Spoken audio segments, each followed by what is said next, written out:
한 여성이 갑자기 온몸을 떨며 길거리에서 쓰러져 버리는데요. 당장 도움이 필요한 것처럼 보입니다. 하지만 사람들은 그런 그녀를 휴대폰으로 촬영만 하고 있습니다. 아무도 선뜻 그녀에게 도움의 손을 뻗지 않는데요. 대체 어떻게 된 사연일까요? 안녕하세요. 눈도 많이 오고 점점 날이 많이 추워지는데 우리 구독자님들 항상 따뜻하게 건강 잘 챙기시길 바라겠습니다. 구독과 좋아요는 영상 제작에 많은 힘이 됩니다. 오늘은 멕시코에서 온 사연인데요. 제가 대신해서 읽어드리도록 하겠습니다. 안녕하세요. 제 이름은 로사 가르시아예요. 저는 멕시코 북부의 작은 마을에서 태어났고 가난이라는 단어가 제 인생을 지배해왔어요. 어릴 때부터 저는 왜 나만 이런 삶을 살아야 할까라는 질문을 끊임없이 던지며 살았던 것 같아요. 아버지는 제가 어릴 때 집을 떠나셨고 어머니는 공장에서 일하며 저희 가족을 먹여 살리느라 늘 바쁘셨어요. 형제들은 각자 자기 문제로 바빴고 저는 늘 혼자였어요. 어릴 때는 친구가 너무 갖고 싶었어요. 하지만 제게 뇌전증이 있다는 사실이 알려지자 모든 것이 달라졌어요. 제가 갑자기 쓰러져 발작하는 모습을 본 친구들은 저를 괴물 보듯 피했죠. 더 이상 같이 놀자고 부르지도 않았어요. 저주받은 아이, 그게 아이들이 저를 부르는 이름이었어요.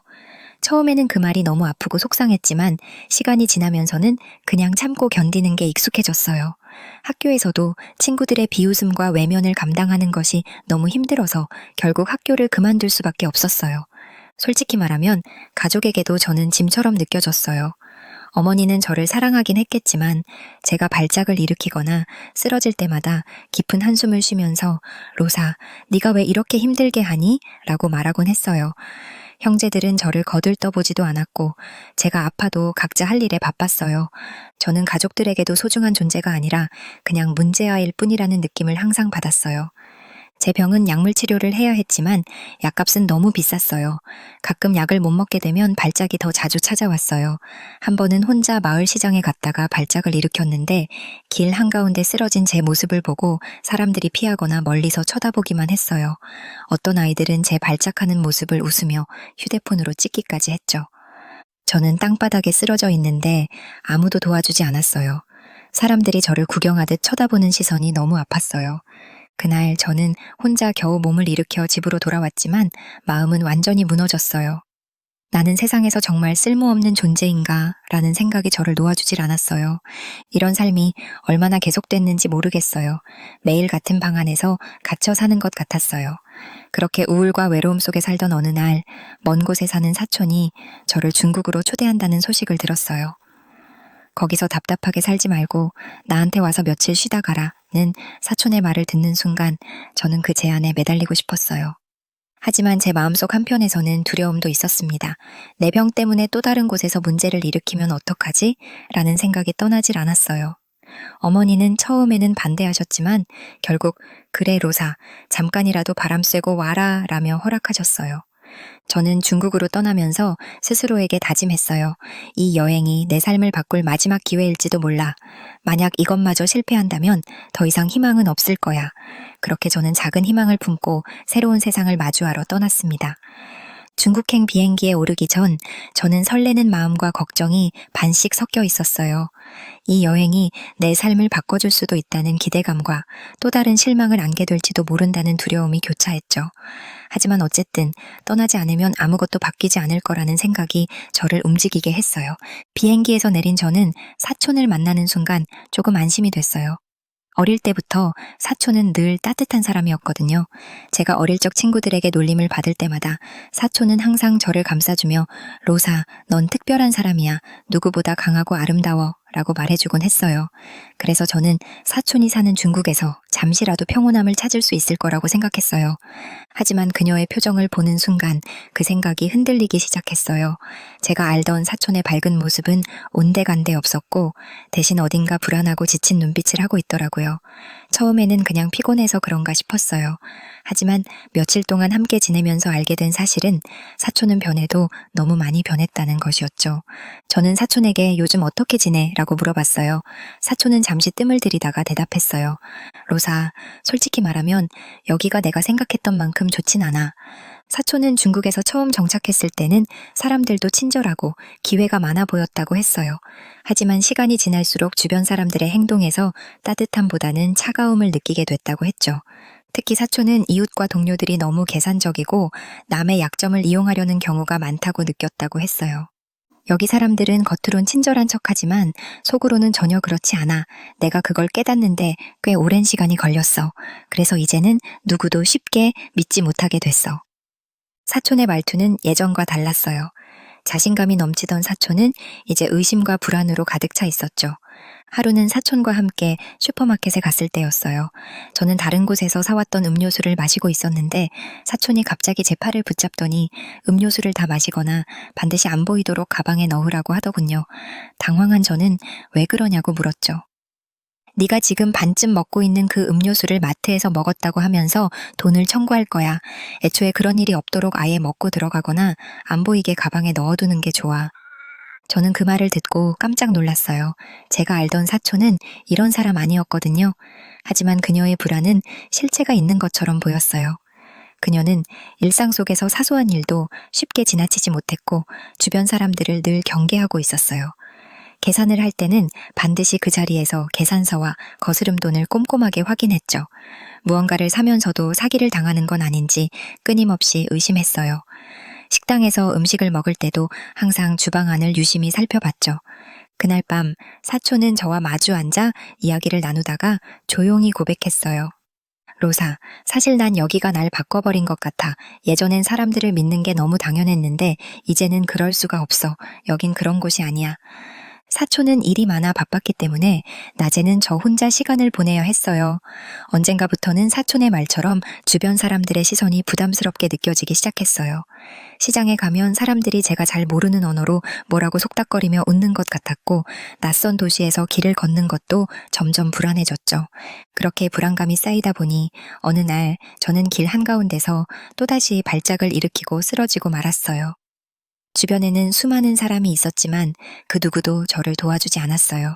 쓰러진 저를 피해 지나가는 사람들, 그저 힐끔거리는 시선들, 그리고 몇몇은 제 모습을 비웃는 듯이 스마트폰으로 찍기까지 했어요. 제가 정신을 차렸을 때 사람들은 저를 삥 둘러싸고 구경만 하고 있었어요. 너무 충격적이었죠. 저는 집으로 돌아오자마자 사촌에게 이 이야기를 털어놨고 사촌은 제 이야기를 듣고 충격을 받은 듯 했어요. 로사, 여긴 우리가 상상했던 그런 곳이 아니야. 나도 처음엔 좋게 보려고 노력했지만 이제는 모르겠어. 사실 네가 발작을 일으켰을 때 누군가에게 납치를 당하지 않은 게 다행이야. 그날 이후 저는 깊은 우울에 사로잡혀 버렸습니다. 저는 멕시코를 떠날 때 다른 나라에서 희망을 얻고 싶었거든요. 하지만 다른 나라도 이렇게 각박하구나. 역시 세상은 나에게 가혹하구나 하는 생각이 들었어요. 이렇게 살 바엔 차라리 삶을 끝내버릴까라는 극단적인 생각이 머릿속을 떠나지 않았죠. 하지만 바로 그때 우연히 공항에서 발견한 한국행 비행기가 저를 사로잡았습니다. 저는 마지막으로 스스로에게 기회를 주기로 했어요. 내 삶이 정말 쓸모없다면 이번이 마지막 여행이 될 거야. 그래도 한 번은 더 시도해보자.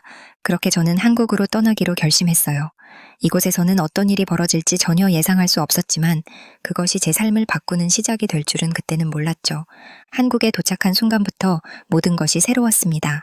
인천공항은 마치 다른 세계에 온 것 같았어요.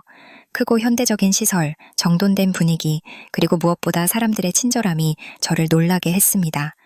그 중에서도 제 시선을 사로잡은 건 공항 곳곳에서 움직이는 작은 로봇들이었어요. 처음에는 단순한 청소 로봇인 줄 알았는데 자세히 보니 교통약자를 위한 짐 옮기는 로봇이었죠. 한쪽에서는 휠체어를 탄 노부부가 이 로봇을 이용해 커다란 캐리어를 옮기는 모습을 볼 수 있었어요. 그 로봇은 부드럽게 노부부의 짐을 들어 올려 목적지까지 함께 이동하고 있었죠. 또 다른 쪽에서는 부모와 함께 여행 온 어린아이가 작은 가방을 로봇에 올려두고 신나게 뒤따라가고 있었어요. 이게 뭐지? 나는 그 모습을 멍하니 바라보며 공항 직원에게 물었습니다. 이 로봇은 교통약자나 무거운 짐을 옮기기 힘든 분들을 돕기 위해 마련된 시스템이에요. 목적지까지 함께 가면서 짐을 들어주는 역할을 하죠. 나는 그 말을 듣고 또 한 번 놀랐습니다. 내가 떠나온 나라에서는 이런 세심한 배려는 상상하기도 어려웠기 때문이에요. 머릿속에 과거의 기억들이 떠올랐습니다. 멕시코에서는 공항에 가는 것조차 큰 스트레스였어요. 짐이 무거워도 도움을 받을 곳은 없었고 심지어 돈을 주고 짐을 옮겨줄 사람을 고용해야 했죠. 그런데 이곳에서는 그것이 무료로 제공되고 있었어요. 그리고 이 모든 것이 공항이라는 복잡한 공간을 이용하는 사람들의 불편함을 줄이기 위해 설계된 배려라는 사실이 저를 감동시켰습니다. 내가 공항을 나설 때쯤 한 공항 직원이 무거운 짐을 옮기던 휠체어 탄 여행객을 도와 마중 나온 가족들에게 데려다주는 장면을 보았습니다. 그들은 로봇과 공항 직원의 도움을 받아 힘들이지 않고 가벼운 마음으로 서로를 환영하고 있었습니다. 정말 배려가 넘치는 나라구나. 그 장면은 내 마음 깊숙이 박혔습니다. 한국은 분명 특별한 나라였어요. 저는 그 로봇을 보며 생각했어요. 이 나라는 약자에게도 불편함 없이 이동할 수 있는 환경을 제공하기 위해 얼마나 많은 고민을 했을까? 작은 행동 하나에도 다른 사람을 배려하려는 노력이 새우며 있는 것 같았어요. 한국은 중국과는 정말 많이 다르구나라는 생각이 들었죠. 그렇게 공항에서의 경험은 나에게 작은 희망을 심어주었습니다. 비록 내 인생은 여전히 어둡고 불안했지만 이곳에서만큼은 나도 존중받을 수 있을 것 같았어요. 무엇보다 이곳 사람들은 내가 도움을 필요로 할 때 두려움 없이 손을 내밀 수 있는 사람들이라는 걸 느끼게 해줬습니다. 공항에서의 놀라움과 감동을 뒤로하고 저는 예약해둔 숙소로 가기 위해 버스를 탔어요. 버스 안은 평소 내가 알던 것과는 완전히 달랐어요. 노인분들도 스마트폰으로 요금을 결제하고 사람들이 서로 자리 양보를 하며 조용히 타고 있었죠. 저는 불편함 없이 목적지에 도착했어요. 다음 날 저는 서울의 번화가로 나가보기로 결심했어요. 집에서만 갇혀 살던 나에게 이 도시는 너무도 활기차고 복잡했지만 동시에 어딘가 불안감을 주기도 했어요. 지나가는 사람들이 모두 바쁘게 움직이고 거리엔 커다란 건물들과 네온 사인들이 눈을 사로잡았죠. 그런데 그 순간 제가 가장 두려워하던 일이 일어나고 말았어요. 수많은 사람들 사이를 걷는 동안 갑자기 숨이 가빠지고 심장이 빠르게 뛰기 시작했어요. 나도 모르게 균형을 잃고 그대로 길 한가운데 쓰러지고 말았죠. 눈을 뜬 순간 저는 제 주변을 둘러싸고 있는 사람들을 볼 수 있었어요. 몇몇 사람들이 나를 부축하며 물을 가져다 주었고 어떤 사람은 119에 전화를 걸고 있었어요. 괜찮으세요? 기도가 막히진 않았나요? 한 여성은 나를 살피며 차분하게 상태를 확인했고 또 다른 남성은 지나가는 차를 막아 나를 보호하고 있었어요. 저는 이런 상황이 믿기지 않았어요. 내가 멕시코나 중국에서 경험했던 것과는 완전히 다른 모습이었으니까요. 그곳에서는 발작을 하며 쓰러져도 아무도 도와주지 않았고 심지어 비웃음과 경멸의 시선만 받았죠. 그런데 이곳에서는 아무도 나를 이상하게 보지 않았어요. 그저 나를 돕기 위해 움직이는 모습만이 보였어요. 잠시 후 구급차가 도착했고 사람들이 구급대원에게 상황을 상세히 설명해줬어요. 그들은 내가 안전하게 이송될 수 있도록 끝까지 자리를 지켰습니다. 병원에 도착한 나는 간단한 검사를 받은 후 큰 이상은 없다는 말을 들었어요. 의사는 CCTV를 통해 내가 쓰러진 당시의 영상을 보여주며 주변 사람들이 어떻게 나를 돕기 위해 움직였는지 알려줬습니다. 영상 속에서 저는 사람들이 도로 한가운데서 쓰러진 나를 위해 위험을 무릅쓰고 차량을 막고 내 곁에 앉아 도움을 주려 애쓰는 모습을 볼 수 있었습니다. 어떤 이들은 내가 구급차에 실려갈 때까지 손을 놓지 않고 내 상태를 확인하며 차분히 대처했고 구급대원이 도착하자 곧바로 상황을 설명하며 필요한 정보를 전달했어요. 그 영상은 나에게 너무 큰 감동을 주었고 나는 차마 눈물을 참을 수 없었어요. 이 나라 사람들은 정말 특별하구나. 내가 누군지도 모르는 사람들을 위해 이렇게까지 할 수 있다니. 그동안 나는 스스로가 쓸모없고 누구에게도 환영받지 못하는 존재라고 생각했어요. 그런데 여기에서만큼은 나도 누군가의 도움을 받을 가치가 있는 사람이라고 느껴졌어요. 병원을 나서는 길, 나는 스스로에게 묻지 않을 수 없었어요. 어쩌면 내 삶은 아직 끝난 게 아닐지도 몰라. 저는 처음으로 나에게도 새로운 시작이 있을 수 있다는 희망을 품게 됐어요. 그리고 이 희망을 심어준 것이 바로 이곳 한국이라는 사실을 마음 깊이 새겼습니다. 한국에서의 경험을 바탕으로 저는 새로운 꿈을 꾸기 시작했어요. 바로 한국에서 생활해보고 싶다는 꿈이에요. 멕시코로 돌아와서 저는 한국어를 공부하기 시작했습니다. 그리고 작은 기업이라도 좋으니 한국계 기업에 들어가고 싶다는 희망을 가지고 있어요. 나중에 회사에서 출장을 가거나 장기로 한국에 파견 나가서 일을 할 수 있도록 말이죠. 저에게 새로운 희망을 심어준 한국이 너무 고맙습니다. 라고 사연 보내주셨습니다. 로사 씨, 어린 시절부터 마음고생이 심하셨을 것 같아요. 로사 씨의 병은 절대 놀림받을 것도 누군가에게 비웃음 당할 것도 아닙니다. 한국에 와서 따뜻한 위로를 받으셨다니 정말 다행이고, 로사 씨에게 도움을 주신 한국인 분들께 정말 감사하다는 말씀 전하고 싶습니다.